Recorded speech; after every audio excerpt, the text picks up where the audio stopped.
Right now, we're going to chat with the one, the only, Morgan Hoffman. First in the morning, as always, with entertainment. Morgan, good morning to you. And we're going to start with Aubrey Plaza, who is opening up about the passing of her late husband. Yes, this is the first time that we're hearing her talk about it.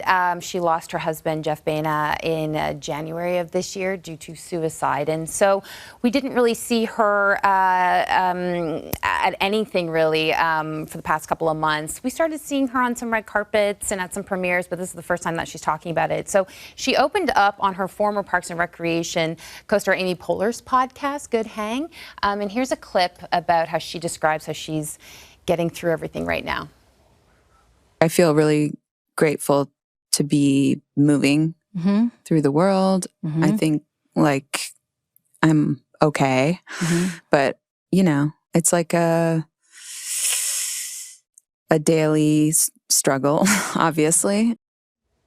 I just love how honest she's being in this. You know, her and Jeff Baena were together, or had been together since 2011. They got married in 2021. She also goes on to kind of make reference. There's a sci-fi film that I did interviews for called The Gorge with Miles Teller and Anya Taylor-Joy. And she essentially referenced that film and said her grief is like the gorge full of monsters. Like she's drawn towards it, but she's always trying to get away from it. And so it's just, if you haven't seen the whole thing, it's just such an honest look at grief and what she's going through. Okay. Jillian Michaels also speaking out about a Netflix tell-all that features her. Yeah, so she's not happy with how she's portrayed in a new Netflix. Everybody's talking about it. Do you guys remember the show The Biggest Loser? Oh, of course, yeah. This show first aired in 2004. It was on for 17 seasons, and the whole gist of the show was who could lose the most amount of weight, and the winner takes home $250,000. So this was a big deal. Well, this documentary shows the behind the scenes of what was going on. I mean, a lot of it you did see on camera. You saw these kind of inappropriate food challenges. You also saw these extreme exercises and challenges that they were putting them through, including running in wild amount of heat. And who you're seeing right there, that's Bob Harper. He's one of the trainers. He's not portrayed very well in this documentary, but he was a part of the documentary. Same with Dr. Huizinga. He's a part of this. He basically goes on to say he tried to tell everyone, eat this amount, don't do this, but people weren't listening to him. Who wasn't present in the documentary was Jillian. And claims were within that documentary that she was giving her contestants caffeine pills.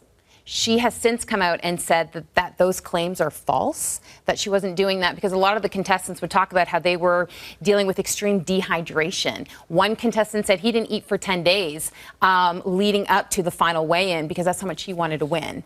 So it's an interesting look at who was right, who was wrong, what was really going on. But Jillian's not feels happy. Like, she's not being portrayed accurately. Exactly. So she has posted to social media, this is an alleged email between the producers who were all aware that caffeine pills were being administered to the contestants. They do claim in the documentary that contestants were abusing coffee and that caffeine pills were a better alternative.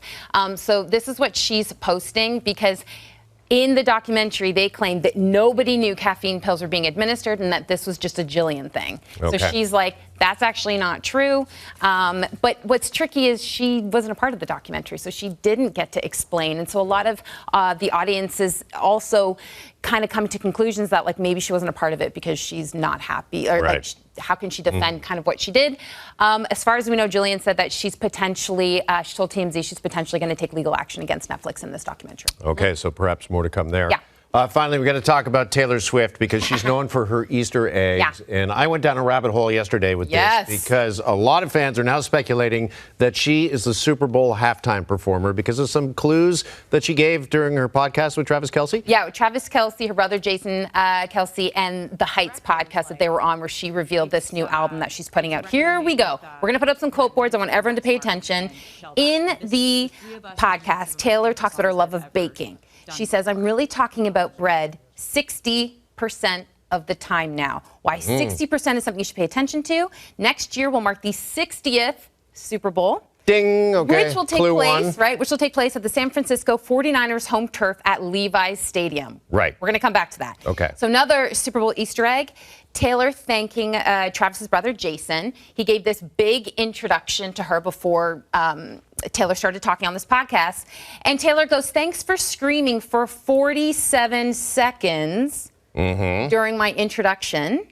Swifties on the line, of course, pointed out the 47th stop on her Eras Tour show was at Levi's Stadium, which is where we know the 60th Super Bowl will take place next year. Yes. That's pretty good. One more. Last one. I know I'm getting the wrap. Taylor went into detail about making sourdough bread. Not just any bread, sourdough bread, right?